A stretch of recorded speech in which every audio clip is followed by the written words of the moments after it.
Right now I have the privilege of interviewing a reporter interviewing a reporter. This is Thomas Hals, a reporter with Thomson Reuters. Tom, thank you so much for joining us today. Thanks for having me. Tell us specifically what you do, the type of stories you cover.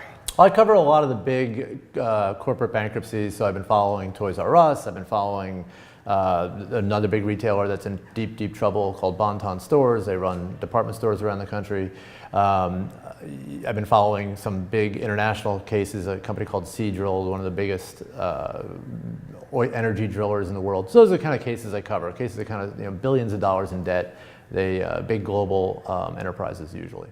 And it seems like these companies are making headlines more than ever. It just seems like every week. Recently it was, as you mentioned, Toys R Us and Claire's, and it's just one after another. What is the driving force of these bankruptcies, do you think? I think it's two things. I think it's, disruption, huge technological disruption. We have Amazon. People, 10 years ago would have said Amazon can never sell apparel online. They've had no problem selling apparel online. It's one of the fastest growing areas for them, so a lot of the apparel retailers are in trouble. Toys has become a big seller online. One Barbie doll, if you purchase it from Toys R Us or you purchase it from Amazon, it's the same Barbie doll. So that's been a huge disruption to Toys R Us. And then the other factor for a lot of these has been when there's been, they take on a lot of debt sometimes through a leveraged buyout. And that has, they can't grow into it as they expected. They thought they would kind of grow 10% for, I don't know what the number would be, but grow into the debt, and that hasn't been the case. So the successful companies, I would assume like Walmart, for example, who is trying to step in line to be sort of like an Amazon with convenience.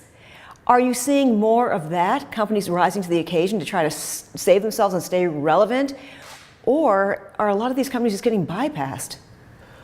I think the big ones at the heft, right? The Walmarts and the Targets are able to, they're driving much of this disruption as well. They're taking on, the stores at Target are now 250,000 square feet, and they're selling toys, and they're selling apparel, and they're selling everything. Same thing at Walmart. You're finding that they've just, expanded into, auto care and everything else.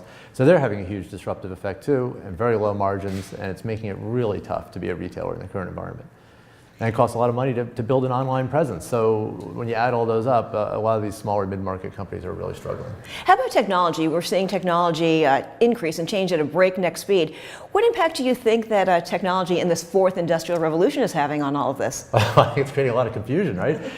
Especially when you talk about the fourth industrial revolution, you get into AI or artificial intelligence and all these new technologies and huge data mining. And you have a lot of entrenchment. A lot of people are unwilling or are unable, especially if they've used a lot of debt financing to grow, and they're unable to invest in a new area and the money it takes and the new technology it takes to compete against the bigger rivals. It's really disruptive, and it's really creating a lot of problems for a lot of companies. And the economy is pretty good right now, so it'll be interesting to see if the economy does slow down, who really does get exposed. It really is. It's such uncharted territory right now with the technology and the cryptocurrency and all of this going on. Yeah, and again, one good thing, it is good times. So all these people who are being, I think Toys R Us has 30,000 employees, could potentially lose their job, but apparently the retail industry needs something like 500,000 people over the next couple of years. So, they should be able to absorb those people, but at some point, if the economy slows down, it will create some pain for everybody, and it's going to create a greater sense, I think, of unease and disruption. And just from the landscape itself, we drive down the road, and now Toys R Us is vacant. Claire's is just going into bankruptcy.